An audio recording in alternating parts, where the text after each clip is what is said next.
Yes, so Hairless here.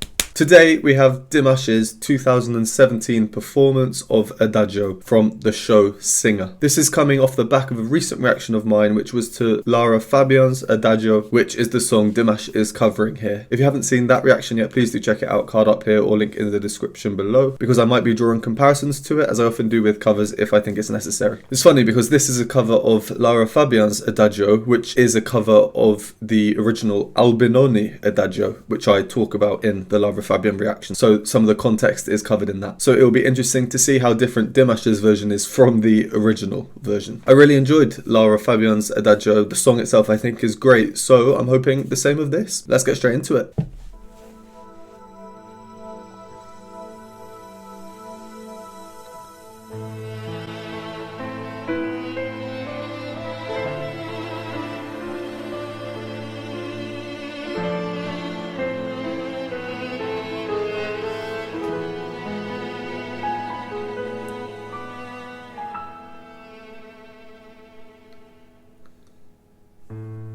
I don't know where to find you.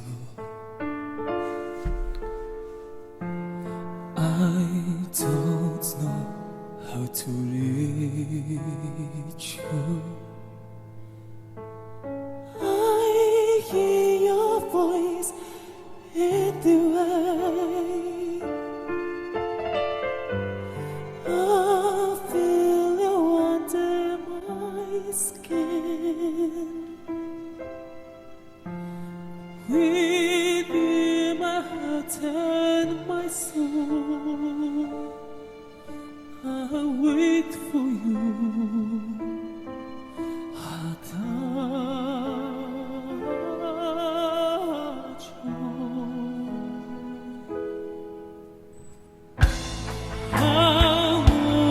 Wow, what an opening. Yeah, I know, I just know I'm gonna like this one. Very cool to see DIMASH playing the piano as well. I've not seen that in the performances so far. Interestingly, this is in A minor, whereas Laura's performance was in G sharp, and the original Albinoni Adagio is in G.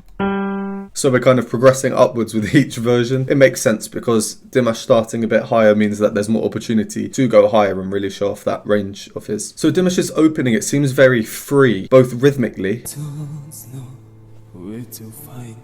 and he's also using a really airy voice, just like Laura did, but DIMASH's is more airy. It's almost like a whisper there, and he slightly changes the melody. We're expecting do, do, do, do, do, do, but instead he goes where to find you. And the overall texture at this moment is so thin. It's just him accompanying himself on the piano. So even though we've only heard a couple of seconds, what this means at this point is that this version so far is much less recognizable version of the original Albinoni Adagio. Whereas with Laura's version, you can immediately tell that it's a cover of the Albinoni Adagio. And then he does the same thing just after that with the next line, where he goes up at the end of the line instead of down. How to reach you. Which then leads into... Of this performance, we hear his falsetto for the first time. We get a glimpse of it. Again, very airy, similarly to how Laura started hers. Starting with an airy voice, which is a weaker sound than a fuller voice, it means that you can grow throughout the performance. Start small, finish big, which is what Laura did. So I think it would be fair to assume that DIMASH will probably do something. I doubt he's going to remain airy and small throughout the whole thing. And when performances like this start small, minimal instrumentation, very quiet, it forces you to pay attention. We have to listen to his voice. And then we get this part, the most important word of the whole performance.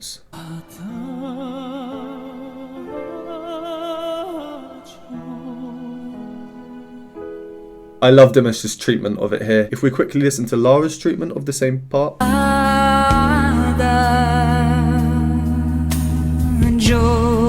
Now in that reaction I mentioned that I really liked that part. She just uses 3 notes at a bass level. DIMASH covers an octave.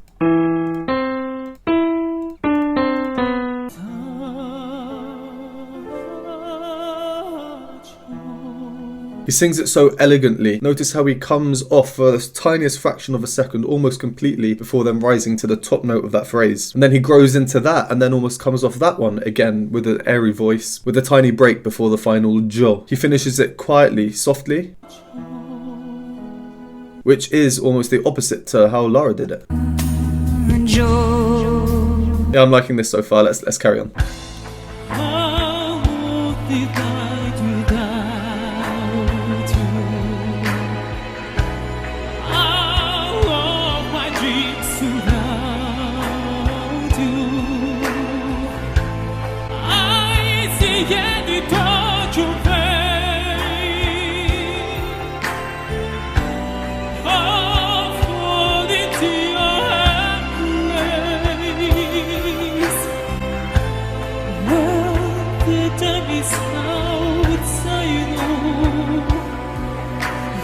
Be my heart's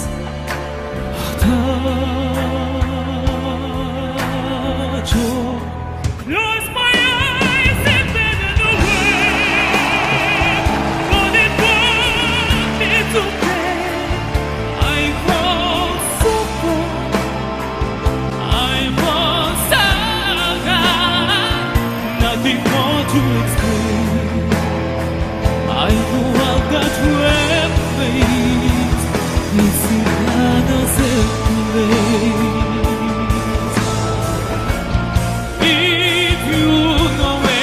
Okay, I'm just going to quickly pause there. That was a really nice previous section. We get a key change here, just as we did in Lara's version at the same point. We're moving up by 1/2 step or 1 semitone, just as Lara did. So that means that we're probably going to continue to grow, which means that Dimash is probably going to go higher. It's where the music is leading us. Lara did the same thing. She finished, at this kind of climactic high point. So I'll be not disappointed, but I'll be quite surprised if Dimash doesn't go higher than this. Right, so from the verse where Dimash stops playing the piano and takes the microphone, we can tell it's the same song as Lara's Adagio, which is the same song as the original Albinoni Adagio. But there are subtle differences, as we often find with Dimash's arrangement. So I just want to quickly point them out. We're still in the style of the original. Strings are very prominent feature playing. We get a modern beat coming in, just like Lara's version. He grabs the microphone, it's impactful. In the original, I highlighted the bass part as being prominent.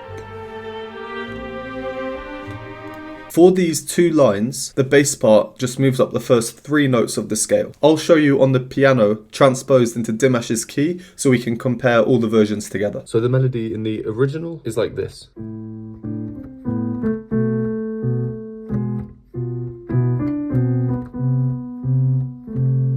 If you look at the bass part, there are only 3 notes. Note number 1, note number 2, note number 3. That's all it does, it moves up. So in the original, look when it moves, we get... Here it moves, so now we have a clash, because we have a B and an A, which is like that. But then the melody resolves to this. And now these 2 notes work. And then for the next line... the same thing, they clash, it would sound like this, but then the melody resolves. So now make this a non-clash.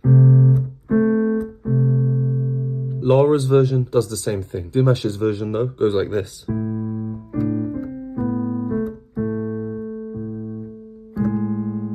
Instead of resolving away from a clash like we had before, now Dimash is finishing the phrase by moving into a clash,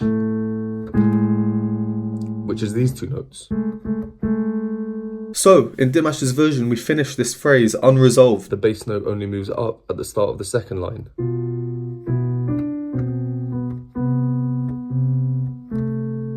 It's creating just a little bit more extra tension. It's these little differences that really do create a very subtly but different feel, whilst not taking too much away from the original source.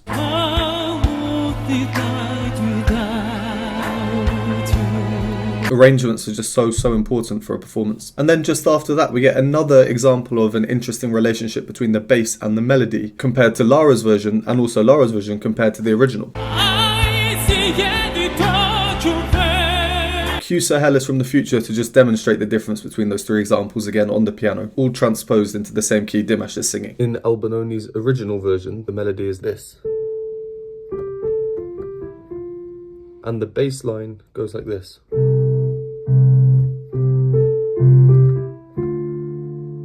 The important thing is that the bass finishes on this D, so we finish in the chord of D minor. The bass line in Lara's version, instead of just going like this, goes like this. So instead of this, It's. But then Dimash's version does this. So it starts on the same note as Lara's version. But it does a nice little walk up. So as you can see, they all finish at the same point, but they all take different journeys to get there. And all of that just within one small line of the melody. It just shows how much potential there is to change things when you're doing a cover of a song. Then here, I love how easily Dimash just sings this top A, which is nearing the top of a tenor range. So seamless in his chest voice, and if we compare it to him singing the same melody earlier on, then we get the second Adagio. The Adagio now for Dimash is a simplified version of the first time he sung it, which I'm sure is to create a contrast between this and what happens next.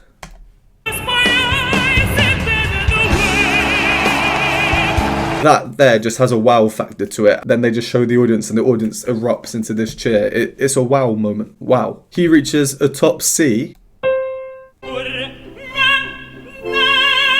which if you've seen my other videos, you'll know that I do call that a wow moment for operatic tenors. Yeah, just goosebumps, especially when the audience cheers as well, you know. It's powerful stuff. All right, let's carry on.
There's another performance with a physical effect on me. It's just a bit ridiculous, really, isn't it? You know, a performance is great when it just shows different audience members and they're just in shock. So many times we saw people and they can't seem to comprehend what they're witnessing.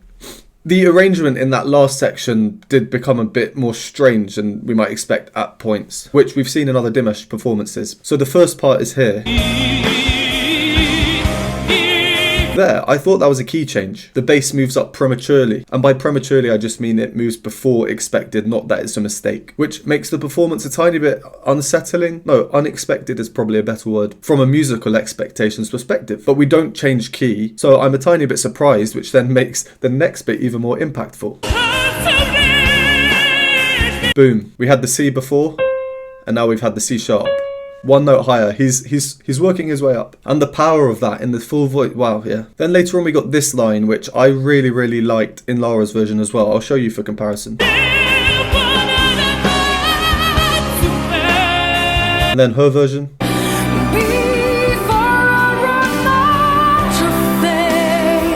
Dimash kept the melody there, so I guess he liked it too. He did add in a little vocal run at the end of that, a nice little Dimashification. But I think what makes this line so nice is the overall shape of it. It starts off moving upwards, ascending, before a minor 7th descent downwards.